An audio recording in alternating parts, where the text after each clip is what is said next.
लोगों को सिर्फ क्रिकेट का बड़ा इंतजार होता है, आपको क्या लगता है 2024 कैसा रहा? देखें 2014 अगर क्रिकेट की बात की जाए ना तो हिफ्ज़ा एक किस्म का अफरा तफरी और रद्दोबदल और तब्दीलियों का साल रहा। इसका स्टार्ट जो है अच्छा नहीं हुआ, एंड भी अच्छा नहीं हुआ, क्योंकि टेस्ट मैच पाकिस्तान हारा, जो पहला टेस्ट था ऑस्ट्रेलिया के ख़िलाफ़ जनवरी में। इसके बाद आखिरी सेंचुरियन टेस्ट जो पाकिस्तानी टीम जीत के करीब थी वो भी पाकिस्तानी टीम हार गई। टेस्ट क्रिकेट के हवाले से पाकिस्तान का कोई अच्छा साल रहा नहीं है, सिवाय 2 मैचों के जो मुल्तान में खेले गए। उनमें एक नया तजर्बा हुआ, नई सिलेक्शन कमेटी आई, टूर्स के दौरान ही सेलेक्टर्स चेंज कर दिया गया और अफरा तफरी जैसा मैंने जिक्र किया कि पहले हो सकता है मोहसिन नकवी साहब क्योंकि नए चेयरमैन थे और पाकिस्तान क्रिकेट बोर्ड के वो 37वें चेयरमैन हैं जो वज़ीर आला भी थे पंजाब के और साथ ही PCB के चेयरमैन भी बन गए थे गालबन 6 फरवरी को। और उसके बाद उनके समझते समझते उनको देर लगी होगी, क्योंकि एक दफ़ा उन्होंने मीडिया टॉक करते हुए भी कहा बहुत सियासत है क्रिकेट बोर्ड में, कोई रिपोर्ट देता है, कोई देता है। इसलिए इब्तदा में बहुत से सिलेक्टर्स बदले, बहुत सी तब्दीलियाँ की गई। लगता है मुझे कि जल्दबाजी में बहुत से फैसले किए गए और फैसले करने के बाद सोचा गया, अगर पहले सोच लिया जाता तो शायद ये दिन ना आते। अब लगता है कि थोड़ी पाकिस्तान क्रिकेट जो है स्टेबल हो गई है।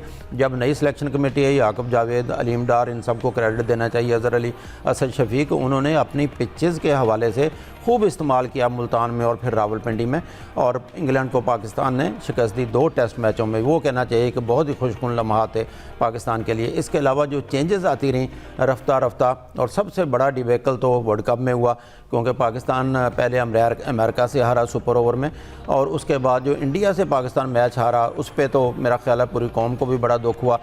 टीम की ये पैनिक होने वाली जो चीज़ें हैं ये खुलकर सामने आ गई। एक मौका था, 119 पे हमारे बॉलर ने आउट कर दिया भारत की टीम को, और पाकिस्तानी टीम जवाब में सिर्फ 113 रन बना सकी और पहले ही मरहले में टीम आउट हो गई। तो वर्ल्ड कप का जिक्र किया तो फिर मैं T20 का भी जिक्र करूंगा कि T20 में पाकिस्तान 17 मैच हार गई। पाकिस्तान क्रिकेट टीम जो दुनिया की कोई भी टीम नहीं हारी, और इसलिए एक नाहत अफसोसनाक है। वनडे में पाकिस्तानी टीम बेहतर है। अब नई सिलेक्शन कमेटी या PCB के चेयरमैन और याकूब जावेद भी कह चुके हैं कि हमारा टारगेट इस वक्त T20 नहीं है, हमारा टारगेट वनडे टीम है, क्योंकि चैम्पियंस ट्रॉफी आगे होगी। तो वनडे में पाकिस्तान के लिए खुशकुन है। पाकिस्तानी टीम जो है जीत भी रही है और चैम्पियंस ट्रॉफी की मैं समझता हूँ कि बहुत अच्छी तैयारियाँ भी कर रही हैं।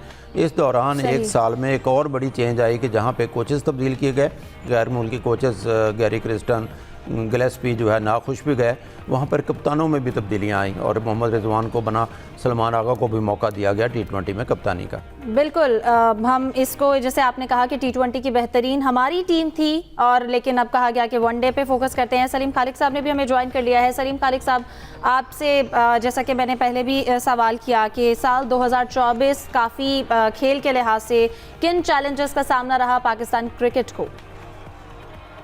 अगर हम देखें पाकिस्तान क्रिकेट टीम की कारकर्दगी जो है मिली जुली रही, कोई बहुत एक्स्ट्रा ऑर्डिनरी हम लोगों ने परफॉर्म नहीं किया। खासतौर पर जो वर्ल्ड कप में परफॉर्मेंस थी वो काफी गैर मेयारी थी। अमेरिका के खिलाफ शिकस्त हुई, इंडिया से भी हार गए, और टीम में फिर वो सर्जरी की बातें हुई, आपस में कैप्टनसी के पीछे प्लेयर्स लड़ते रहे। गो के टेस्ट में हमने इंग्लैंड के खिलाफ 2 मैच जीते, लेकिन मजमूई तौर पर देखें तो 7 मैचों में ये 2 फतवाहत मिली थी। इसके अलावा वनडे में परफॉर्मेंस नो डाउट बहुत अच्छी रही, 3 सीरीज पाकिस्तान ने जीती, 7 सीरीज जीती। और T20 में लेकिन जो आजकल जो सबसे मेन क्रिकेट है उसमें पाकिस्तान की परफॉर्मेंस बहुत ही खराब रही। 27 में से 16 मैच पाकिस्तान हारा और ये दुनिया में सबसे ज्यादा है। तो ये इस सब को देखें तो कोई इतना अच्छा साल हमारे लिए गया नहीं, लेकिन आखिर में जाकर कुछ परफॉर्मेंस में बेहतरी नजर आना शुरू हुई थी जाते जाते। इस साल के में अगर हम देखेंगे ऑस्ट्रेलिया को ऑस्ट्रेलिया में हराया, और फिर जिम्बाब्वे को तो चलें छोड़ दें, उसको तो वैसे हरा सकते हैं, लेकिन साउथ अफ्रीका को भी शिकस्त दी। फिर ये टेस्ट हार गए लेकिन अच्छी इसमें फाइट की। तो फिर इस साल हमें पिछले साल नए प्लेयर्स भी मिले, जैसे साइम अयूब ने अच्छा परफॉर्म किया, सलमान अली आगा ने अच्छा परफॉर्म किया, कुछ नए प्लेयर्स हमारे पास आए। फिर अगर क्रिकेट के साथ फील्ड से हट के देखें तो हम देख रहे हैं कि स्टेडियम वगैरह बन रहे हैं। चैंपियंस ट्रॉफी के हवाले से काफी तनाजात रहे, वो हल हो गया। तो कुछ चीजें अच्छी भी रही, कुछ चीजें इसमें बुरी भी रही, लेकिन ऐसा हम नहीं कह सकते कि बहुत ही गैर मामूली हमारे लिए रहा 2024। लेकिन अब नए साल के हवाले से ये उम्मीद अब हम कर सकते हैं कि चैंपियंस ट्रॉफी जैसे है बहुत बड़ा इवेंट हमारे अपने मुल्क में हो रहा है, उसमें टीम अच्छा परफॉर्म करे और फिर एक अच्छा आगाज करे। सही। यूसुफ साहब, आपकी जानिब आऊँगी। जैसा कि हम टीम की तैयारियों के हवाले से बात कर रहे हैं चैंपियंस ट्रॉफी में, जो स्टेडियम्स के हम देख रहे थे कि उनकी रेनोवेशन का काम और उन्हें बड़ा तेज़ मुकम्मल करना था, प्रोजेक्ट्स वगैरह चल रहे थे। इस हवाले से आप क्या बताएंगे, कहाँ तक पहुँचे जो स्टेडियम की तामीर और मरम्मत चल रही थी, चैंपियंस ट्रॉफी की तैयारियाँ हैं? देखिए हिफ्ज़ा, मेरे ख्याल में तकरीबन आप कह सकते हैं कि 90% जो काम है वो मुकम्मल हो चुका है। 1 महीना पाकिस्तान क्रिकेट बोर्ड के पास अभी बाकी है, जिसमें तमाम दूसरी तैयारियां करनी है। चेज़ लगने का काम भी शुरू हो गया, जो सबसे मुश्किल कहा जा रहा था, और ये जो हमारे ज़राए ने कन्फर्म किया है वो 40,000 कुर्सियाँ इस बार मंगवाई गई हैं बाहर से, जिस पर ये शायकीन वहाँ पर बैठकर मैच देख सकेंगे। और ये इसका जो डिज़ाइन किया गया वो आपको अगर उसका एरियल व्यू दिखाया जाएगा तो वो पाकिस्तान का झंडा बना होगा उसमें, आपको कि ऐसे लोग बैठेंगे जैसे पाकिस्तान का एक झंडा बना हुआ, वो सारा मैच यहाँ पे देख रहा है। तो बहुत ही तेज़ी से साथ काम हो रहा है कि 3-4 माह के अरसे में इतना एक काम होना एक मुआवजा कह सकते हैं। जिस तरह 3 शिफ्टों में यहाँ पर काम होता रहा है और अब भी हो रहा है, तो उसके बाद एक नामुमकिन दिखाई दे रहा था कि ये शायद ये भी सोच आई थी कि स्टेडियम तामीर ना हो और इसका बहाना बनाकर इंडियन टीम और इंडियन क्रिकेट बोर्ड की ये मौक़िफ़ अपनाए कि यहाँ पर चैम्पियन ट्रॉफी पाकिस्तान से वापस ले लीजिए क्योंकि इनके स्टेडियम कंप्लीट नहीं है। लेकिन जिस तेज़ी के साथ काम हुआ उसको देखकर अब उम्मीद की हो सकती है कि जो आने वाला महीना ये जनवरी का, इसमें पूरे में ये जो प्रॉपर काम होता रहेगा और पाकिस्तान की टीम जो है वो यहाँ पर हमको खेलती भी नज़र आएगी। क्योंकि जो सह अफ्रीकी सीरीज़ होने जा रही है पाकिस्तान, साउथ अफ्रीका, न्यूजीलैंड, उसमें ये भी एक तजवीज़ है कि उसके जो 1 या 2 मैच जो आखिरी होंगे वो यहाँ पर करवाया जाए, उसका टेस्ट भी हो जाएगा। और जो कज़ावी स्टेडियम के हवाले से लोगों में इबहाम है दुनिया में, वो भी दुनिया को हम दूर करने में कामयाब हो जाएंगे। तो ओवरऑल जो स्पीड वर्क है वो बेहतर जा रहा है। कंस्ट्रक्शन वर्क के हवाले से 31 दिसंबर की डेडलाइन थी, वो पूरी हो गई है। अब भी उससे काम जल्दी हो रहा है ज़्यादा। तो उम्मीद की जा सकती है कि यहाँ पर जब 21 तारीख को टॉस होगा तो आपको एक बेहतरीन और जदीद स्टेडियम देखने को मिलेगा।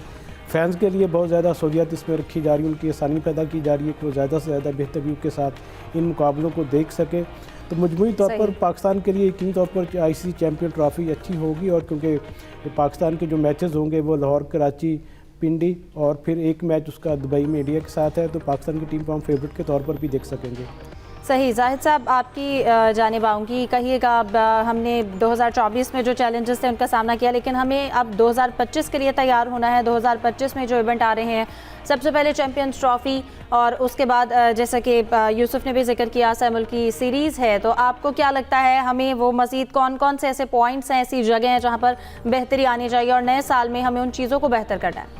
हिफ्ज़ा, देखें जो अगला साल यानी कि ये जो साल शुरू हो गया 2025 में, इसमें क्रिकेट टीम बहुत मसरूफ़ है। एक भरपूर सीज़न शुरू होने जा रहा है। अभी तो एक टेस्ट रहता है साउथ अफ्रीका के साथ जो केप टाउन में कल से शुरू हो जाएगा 3 जनवरी से। इसके बाद पाकिस्तानी टीम वापस आ जाएगी। फिर वेस्ट इंडीज़ ने यहाँ पे आना है। वर्ल्ड टेस्ट चैम्पियनशिप के आखिरी 2 मैचेस हैं पाकिस्तान के, जो मुल्तान में दोनों खेले जाएंगे। इसके बाद चैम्पियन ट्रॉफी है, PSL है, फिर श्रीलंका ने भी आना है, बांग्लादेश ने भी आना है, 3 मुल्की सीरीज़ भी है। जैसे आपने कहा, अफगानिस्तान की टीम भी T20 मैचेस खेलने के आ रही है। पूरा साल है, लेकिन बीच में सिर्फ एक दफ़ा पाकिस्तानी टीम वेस्ट इंडीज़ जाएगी, वहाँ 3 वनडे और 3 T20 खेलने के लिए। तो ओवरऑल देखा जाए तो सिर्फ चैम्पियंस ट्रॉफी को निकाल के पाकिस्तानी टीम ने 4 टेस्ट मैचेस खेलने हैं, 16 वनडे हैं, 15 T20 हैं। तो इसमें यकीनी तौर पर पाकिस्तानी टीम की परफॉर्मेंस भी सामने आएगी, नए लड़कों को चांस भी मिलेगा। मौजूदा दौर में अगर देखा जाए पॉजिटिव चीज़ जो सामने आती है, माजी में अगर किसी को वाइस कैप्टन बनाते थे, वाइस कैप्टन ही वो टीम से बाहर हो जाता था या कम से कम कप्तानी तक नहीं पहुंचता था। ये एक अच्छी बात थी कि सलमान अली आगा को T20 का कैप्टन बनाया गया और फिर उनको चांस भी दिया गया। हालांकि T20 में वो अच्छा परफॉर्मेंस नहीं कर सके उनकी रही, वनडे में उनकी काफ़ी हद तक अच्छी परफॉर्मेंस रही है।